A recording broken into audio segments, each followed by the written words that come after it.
What's up, everybody? Welcome into Shout, a Buffalo football podcast on this Tuesday, June 3rd.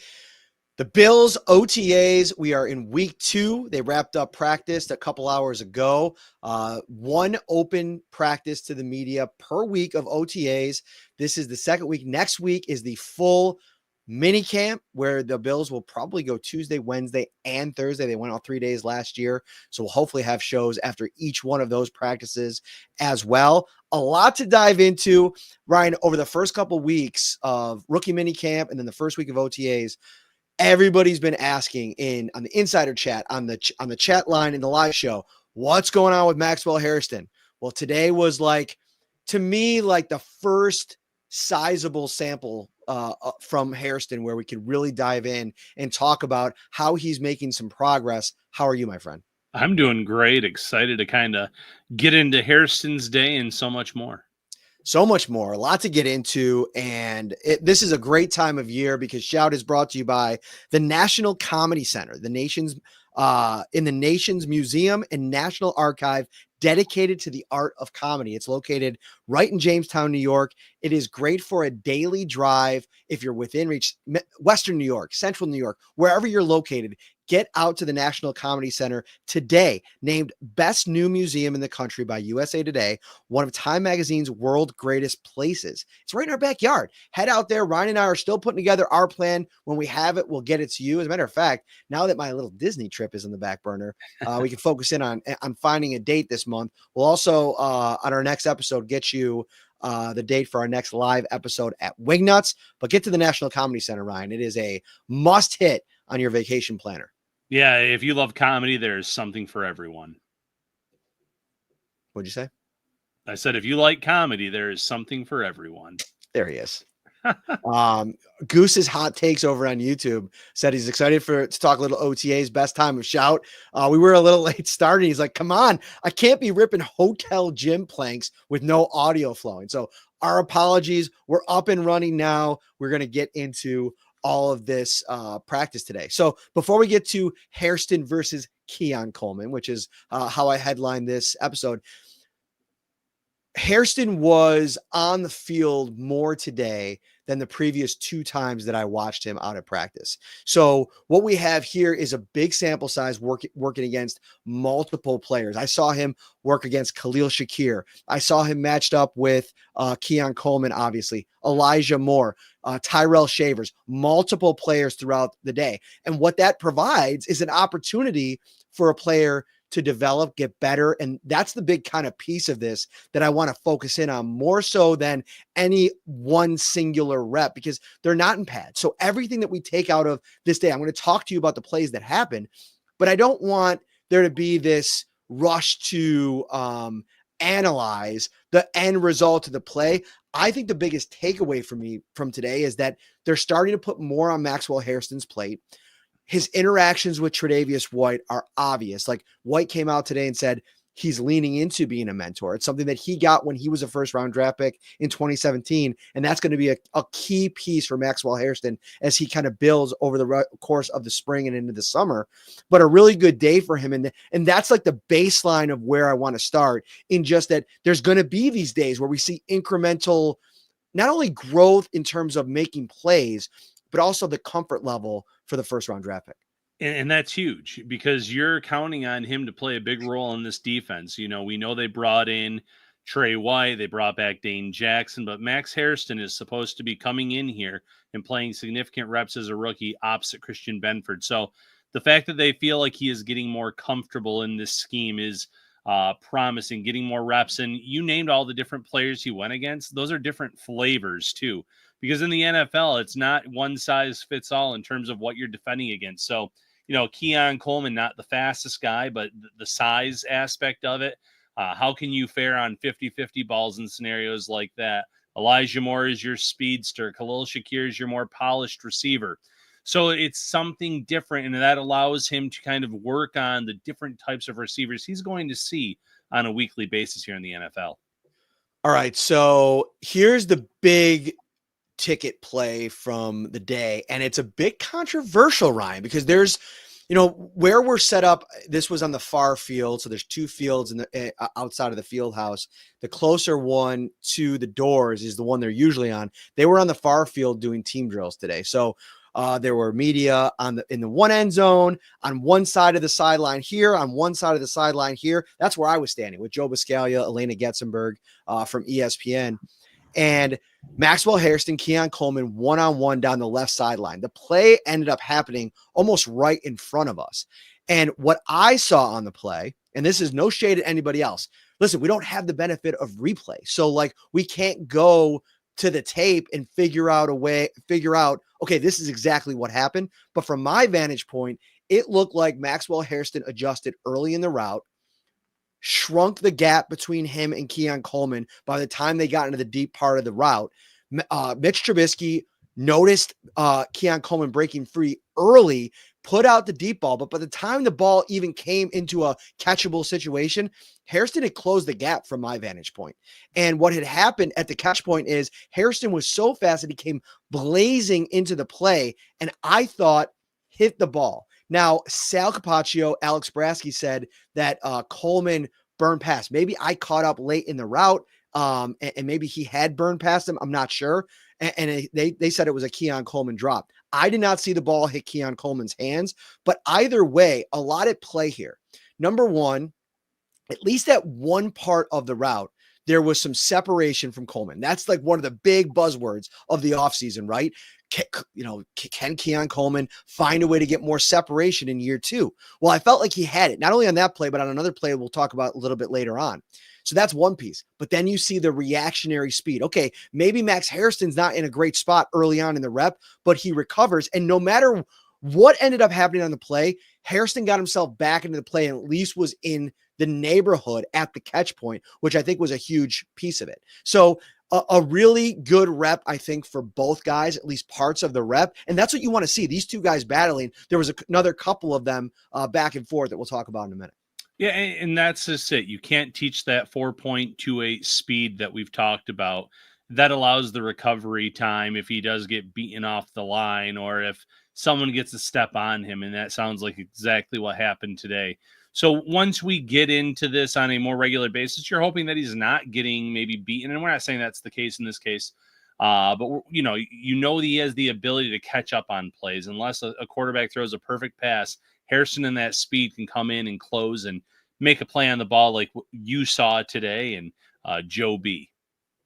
So Bobby Babich was asked about Maxwell Haristson today and just about his speed. And he obviously noted like there's a difference between speed and then being able to play fast. And one of the notes that we got on him, and I think it was Dane Jackson, a couple of reporters talked to him as well and said, he shouted out a play that Max made earlier this week because the Bills are practicing multiple times per week. We're just able to see one.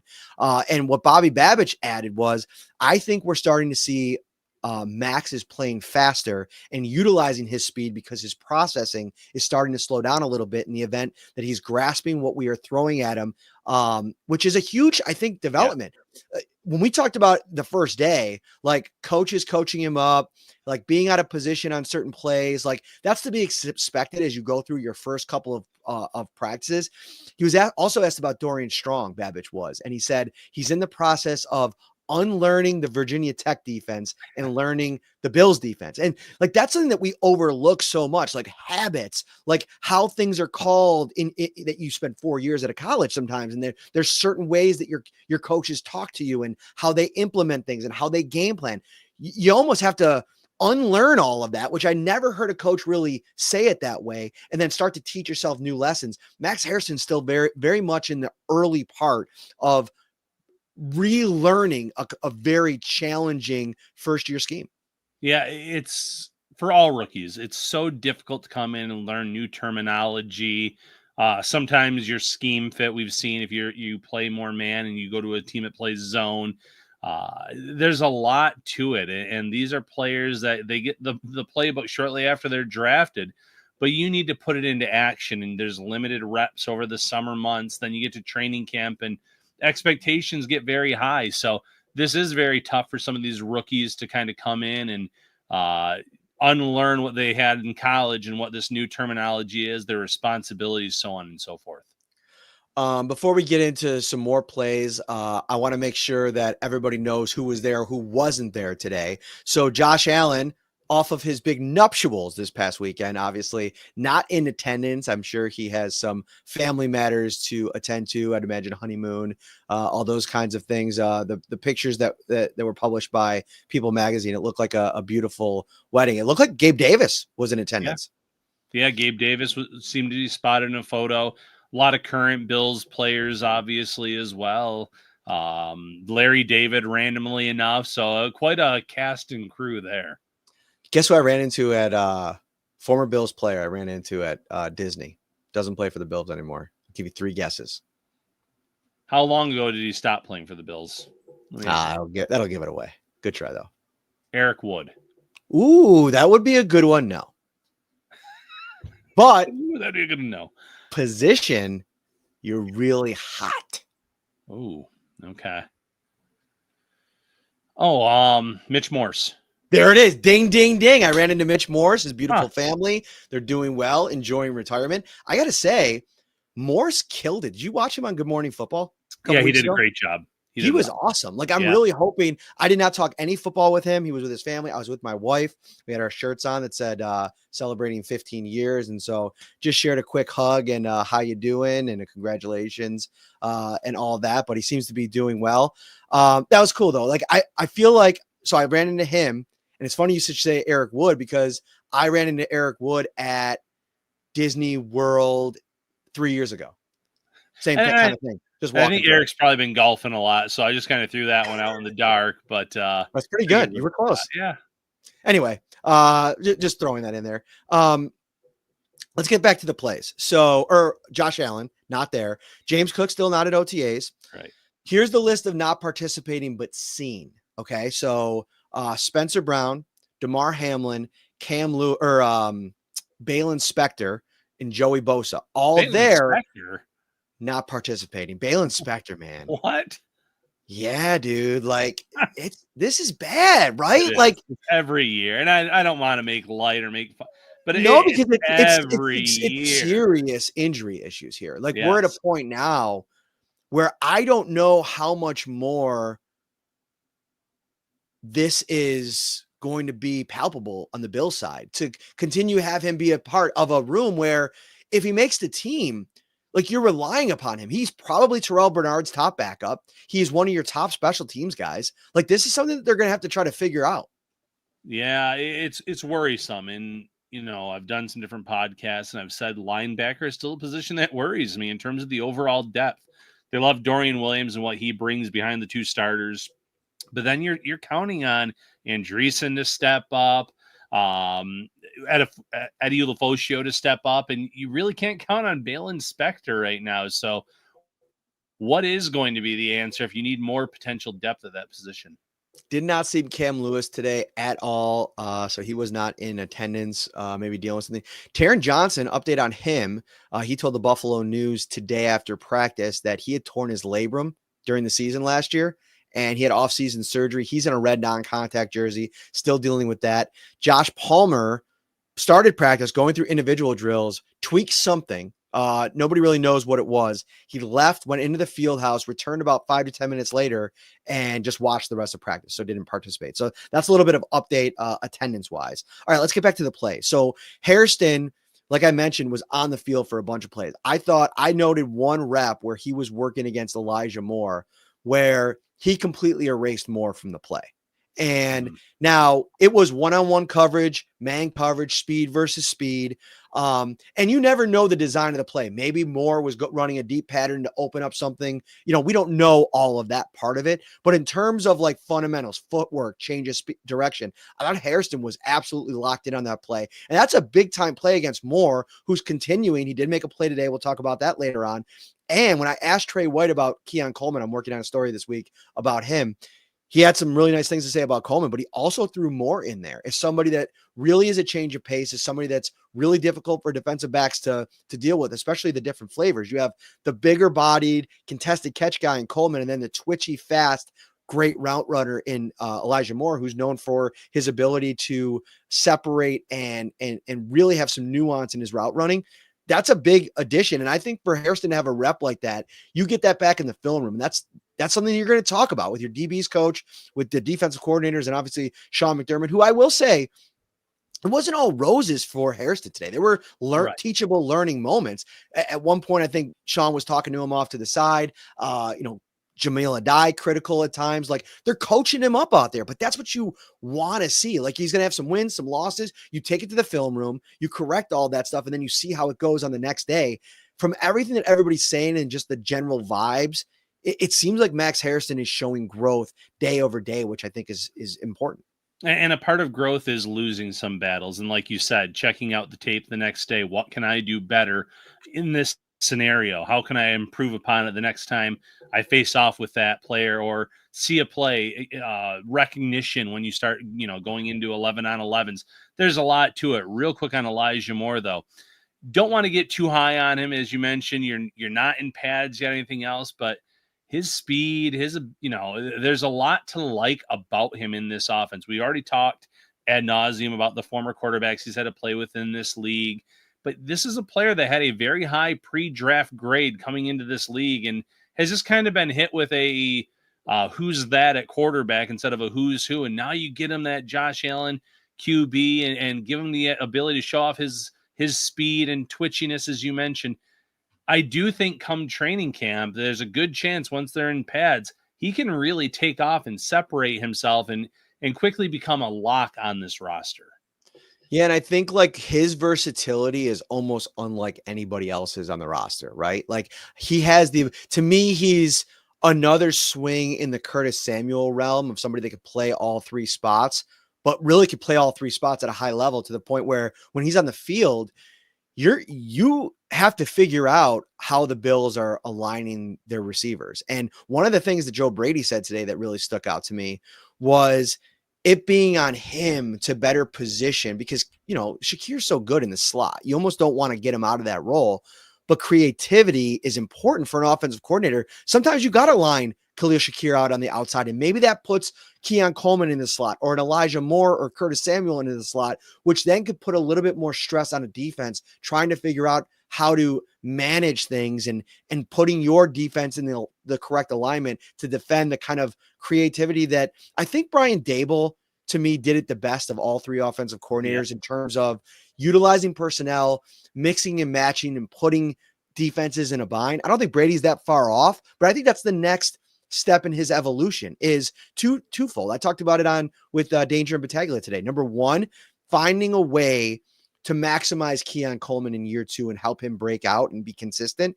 The other piece is like, can you finally land on a consistent 12 personnel impact in this offense where you can have Dawson and Dalton on the field together at the same time and have them both be, I don't want to say pronounced, but like effective parts, or at least in the rotation of making plays in the passing game. Yeah, 100%. You want to be able to have players that can play at multiple spots at a high level. You want to be able to have players, though, that can come in and give a player a breather when needed too, and not lose much. The depth really matters on this team, and that's where maybe Moore starts out this season, but he can elevate up that depth chart. The Bills do need to get creative with their personnel. They have a lot of talent, a lot of mouths to feed. You still want to see Dalton Kincaid ascend into the role that I think a lot of people were expecting last year before we knew about the seriousness of the injury that he was dealing with throughout the year. Knox is still a big part of this offense year in, year out. You see him making a handful of plays in games, whether it's from the blocking perspective or pass catching. So you got to get them involved. You want the receivers to all take that next step in their progression. Can Shakir maybe become a 1,000-yard receiver? And, even though he hasn't been here yet, that James Cook will eventually show up this summer, and he's going to factor into this offense as well. One more rep that I want to get to on Hairston. A little special guest here. Hello there. Come on up. Hello. She's very excited, I think, because she's got her little Bill shirt on. Oh, I love it. Did you put this on to come on the show real quick? All right. What's your hottest off-season take? What? Did you have chocolate? I had a bar. You had a bar? What kind of bar? The crunchy one that looks like a granola bar, but it has like those things on it. Wow, that's big time. I told her I had a show and I'd be up in a minute, but to be fair, I've been gone the last 2 days. So did you miss me? Yeah. Okay. Sorry about that. What do you think? What's your hottest Bills take? What's your biggest prediction? Like, what do you think is going to happen next season? What do you mean? Like, how many games are the Bills going to win, do you think? They play 17. So how many of those do you think they'll win? 16. 16 out of 17? Wow. Who Who are they going to lose to? Chiefs. Chiefs. How come? Because actually, not Chiefs. Not Chiefs? Dolphins. Okay. You got to go. I have to call into question your ability to analyze. No. All right. You never know what can happen. AFC East can always be tough. All right. I got to get back to business. I'll see you in a little while. Okay. I don't. I love you very much. I'll see you in a minute. Okay. Give me 5. All right. See you. All right. So I knew I wasn't going to be able to keep her up there for a whole show. But we were talking about, what was the rep? Oh, Tyrell Shavers, Ryan Talbot. Let's get into this guy because, again, I can't get into like where he's lining up and all that kind of thing, but I can say this. I think Tyrell Shavers has turned into what I think is more than any of the hype train wide receivers, like undrafted guys, training camp darlings, all those kinds of guys over the years, right? Like the Duke Williams, the Isaiah Hodgins, who was the guy before that? Brandon. Oh gosh, I don't remember his name. Do you remember? Oh, I know who you're talking. Riley. Yes, R-E-I-L-L-Y. Raymond Riley. Okay. Any of those guys, throw them in. I feel like Shavers kind of is fit into that mode because, 2 years ago when he kind of had a little bit of an upstart and then he came in the next year and he was at rookie mini camp and people were talking in the building, talking about taking a leadership role. Now you start to elevate your expectations for him. When he got an opportunity last year, he made a play. And to me, that builds, cachet in the building and belief in the building. He's looked great over the first 2 weeks. Every time I look at him on the field, every time he's involved in a play, I'm impressed. And he gets lined up with Maxwell Haristson. And I don't know if it was man coverage or zone coverage. I can't get into it. I don't know what the play was, but they were one-on-one at one point in the route. And I think it was Trubisky threw it out there. Shavers makes a one-handed grab. And I actually thought it was good coverage from Hairston, but he was blocked off because of the size of Shavers. That is a real piece that I don't think any of the other receivers truly bring. Like Keon Coleman's a big guy, right? But they don't use him in the slot. He plays 88% on the outside, and maybe that changes this year. I think Shavers can be used in multiple different ways. He plays on special teams. He's somebody that can make things interesting, at least as we get into the summer. Yeah, he needs to keep making plays on offense, but he did that a lot last summer as well. And you just mentioned it, special teams. The Bills have said, I think, for the last 2 seasons to him, work on your special teams ability. If you can factor into that equation as well, it's going to be hard to cut you. It's going to be hard to keep you off of this roster. I've seen in the comments, there's only 53 spots, and that's 100% true. But the more you can do, the better your odds are if you're a bottom of the roster player at your position, which that's what Shavers would be at wide receiver.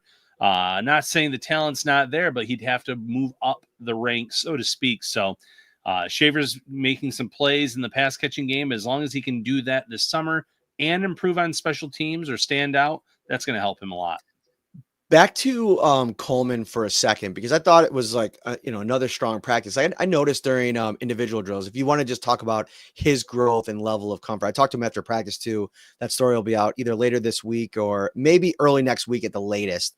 I'm hoping to catch up with Joe Brady. Even if not, I'll probably have a story on it later this week. I was watching him during individual, and they had the drill, and I think it was Caden Prather was holding a pad, and the drill was set that the guy holding the pad has to kind of stay on the outside, and that they were working kind of slant routes, and he wasn't doing it right. And I think when Coleman saw this, he just took the pad in to show him, and then he went through every single rep then and did it. And I feel like that's the kind of thing that like vets do, right? Like, mature players do. I mean, this is a guy that talked so much about the maturity last year. Those are little moments that I think you're starting to see him grow in that role. And I think the way the Bills have created this, I was listening to Matt Harmon on the flight this morning. He does a great job on his podcast, Reception Perception. He puts out all those route tree graphics and a lot of advanced analytics. And one of the things he's talked a lot about is like Coleman's just bad numbers when it comes to his ability to separate. Like he's amongst the league low receivers, in that department. But one of the things that he talked about is that 4-game stretch last year where he really started to assert himself in a way that even if the separation numbers didn't change that much, he was finding a way to make plays. And I think that's the maturity aspect. When it's not going your way, how do you overcome? How do you fix it? He made one play today. I think it was working against Hairston. It was a really nice catch. I'm kind of like the left part of the sideline. He had a good practice. And even the play in question, whether or not he dropped it or not, he did get some separation on that play. And this is a kid that's got 4.29 speed. So those are going to be important things. Trey White was complimentary. I think he's working like crazy on his route running ability. And even Trey White said, he worked on his build in the offseason and he's bigger. Trey actually said, did you listen to the Trey presser yet? I did not. He basically said, like, I should bring up the clip. Maybe if I can pull it up, I will. And if not, I'll tweet it out maybe later and you can find it there. But he basically said, I watched his tape when we were getting ready for the Bills when I was with Baltimore last year. So I have like an immediate recall to what last season looked like for Keon because I watched all the tape. He's like, the guy that I'm seeing in practice now, the body, the route running, it's a completely different world for him already. And that's the kind of jump he's taken in 5 months. There's still runway. Another little scoop thing I was talking to Keon about today. He's hoping to meet up with Josh Allen and throw in that stretch between rookie mini camp and training camp, or not regular mini camp and training camp, on an opportunity for them to grow their chemistry a little bit. So everything so far that you've seen from Keon Coleman this summer, McDermott's comments, the work that he's putting in, he's setting himself up best place to start to try to have a big second season. And even the pad thing that you mentioned today, that's leadership. And that's what you love to see from a second-year player, correcting someone that just 1 year ago, he was probably in a very similar position in terms of what do I do in this scenario? And, I saw the route running tree that Harmon produced, and it wasn't pretty. But he's also right that there were a lot of plays that Keon made last season. When Josh had to roll out of the pocket at times, it was Keon Coleman that Allen would wave downfield, and he was able to get open, create some separation there, and make some big plays. He had some sideline grabs that were really good. A 4th down play that he caught the ball, broke away from the defender, and scored his first career touchdown. All those just kind of flash in your mind. He did stand out at times as a rookie, and had that wrist injury not occurred, it would have been interesting to see what that final stat line would have looked like.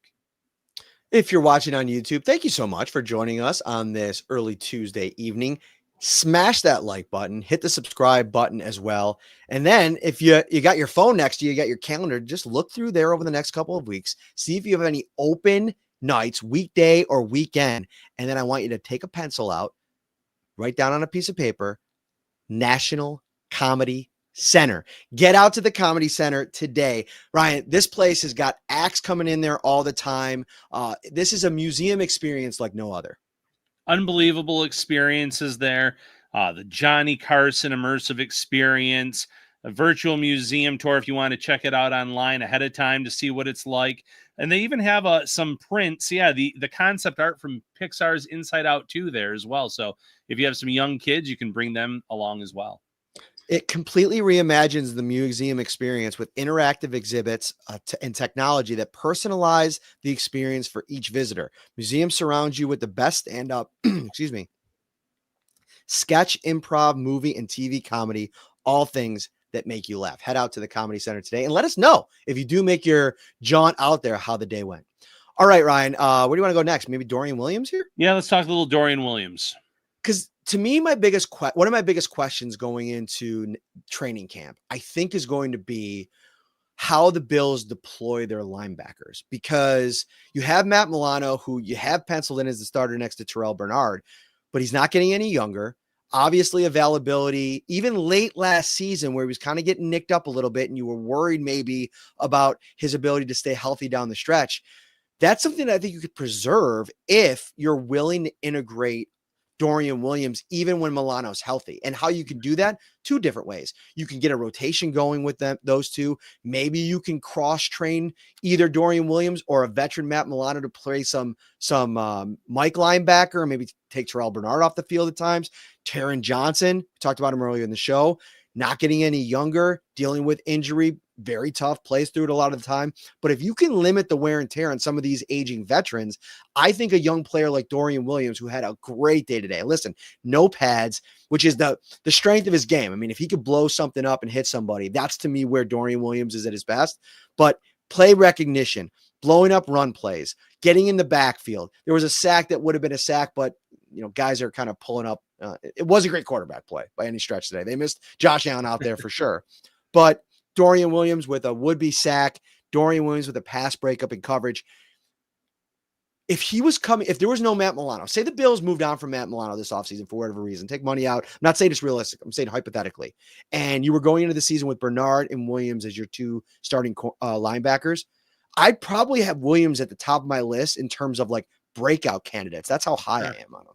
Well, yeah, I mean, this is someone that's a tackling machine, even with limited opportunities or when injuries occur. He gets on the field and he puts out almost double-digit tackle production. It feels like every single week that he's on there for, significant reps. The one area that he lacks compared to Milano and Bernard is a little bit in the instinct area, in my opinion, but those two are elite at that. Milano, within 2 or 3 years, was one of the best linebackers in this league. And as you mentioned, though, he's slowing down. He's getting a little bit older. Injuries are a factor. Bernard came in year 2, and you saw the instincts were off the chart in terms of dropping back on plays, reading a quarterback's eyes, the play recognition. That's just the one area. Williams, though, can fly around, get in the backfield, make plays just with his natural athleticism. If he can take that next step, though, with the instincts, he would be a very scary starting linebacker for most teams in this league. Christopher over on YouTube with a great little nugget here on a Wingnuts note. And like I said, we'll have our next live show date for you very soon. People severely underestimate their cheese pizza. May honestly be the best cheese pizza in Buffalo. Buffalo, not known for cheese pizza. That's a New York City kind of thing. Perhaps crazy, but probably, I think was what we meant there. True. So there you go. Big shout out to Wingnuts, right? We'll be there coming up. Nothing like a piece of pizza. I might have pizza tonight, Ryan. That kind of.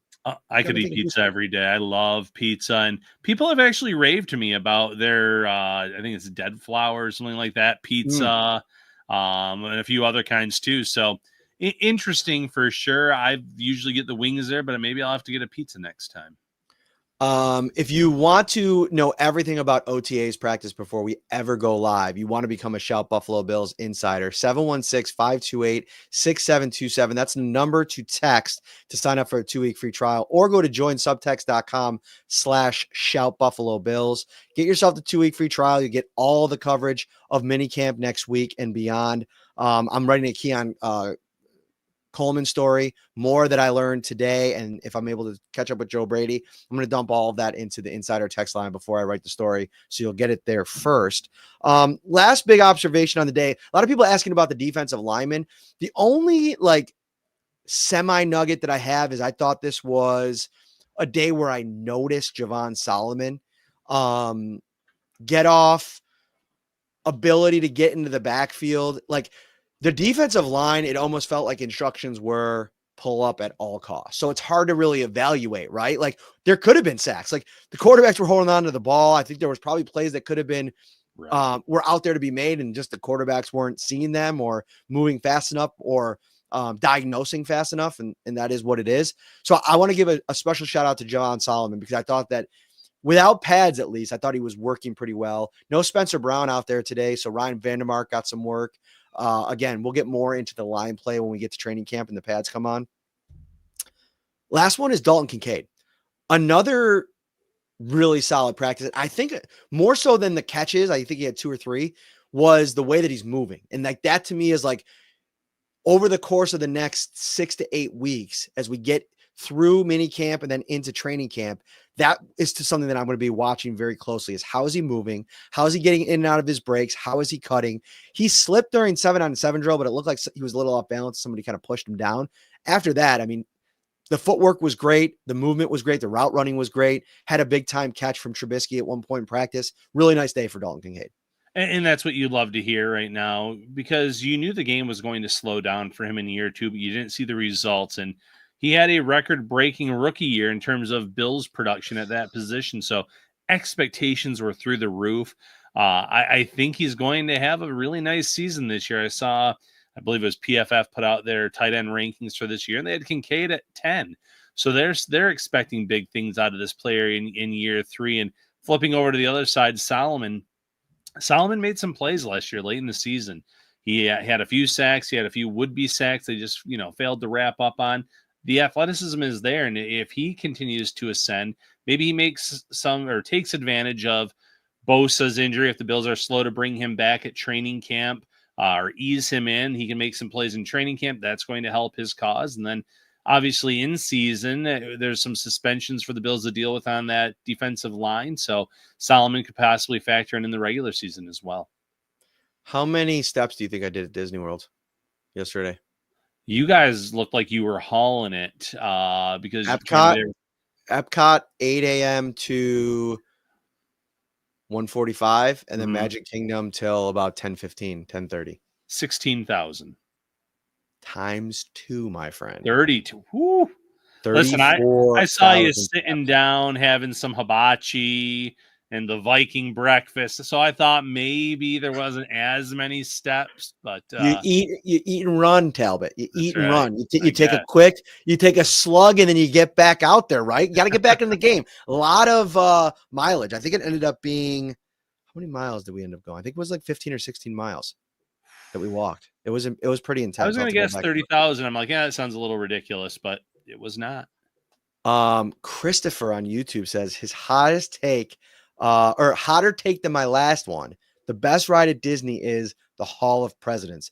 You and my wife would be friends because she loves the Hall of Presidents. And I usually take a snack break when they go into the Hall of Presidents. And we didn't go this time because we got to get on all the other rides. So what's the right take here? Because